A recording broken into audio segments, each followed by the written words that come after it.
कुछ दे दे बाबा, कुछ दे दे, कुछ दे दे बाबा, कुछ दे दे।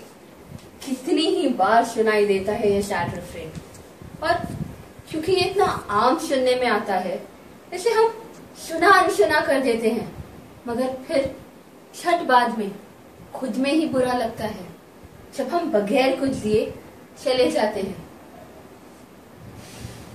ऐसे ही माई कॉन्शियंस वॉज प्रिक्ड जब एक दिन गेटवे ऑफ इंडिया के पास मैंने एक बूढ़ी औरत को झुकी हुई बैठी भीख मांगते देखा।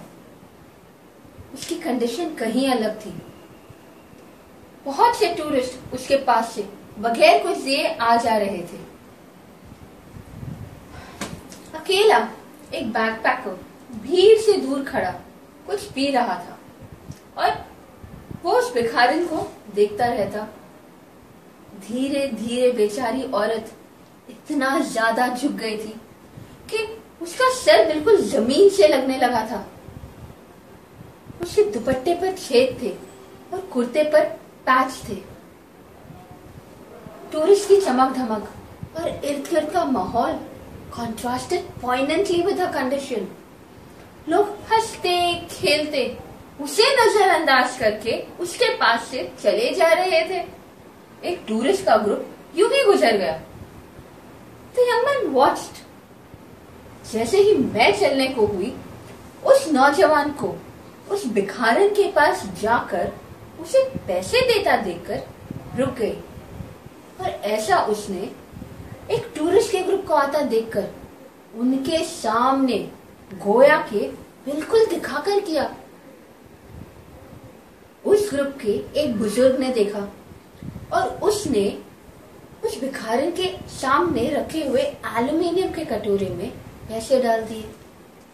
उसको ऐसा करता देखकर औरों ने भी पैसे डाले। इसी तरह टूरिस्ट के एक और ग्रुप को आता देखकर उस नौजवान ने यही प्रोसेस फिर से रिपीट किया और इस तरह उस टूरिस्ट ग्रुप ने भी भिखारन को पैसे दिए। ये सब करने के बाद जाने से पहले the young man walked over to the beggar woman and patted her shoulder.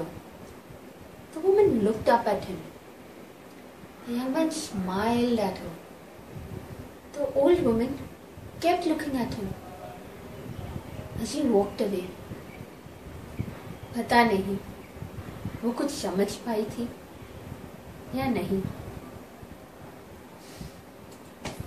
When I recited this back to my friends at Sea Lounge, they were greatly appreciative of this rare act of human kindness.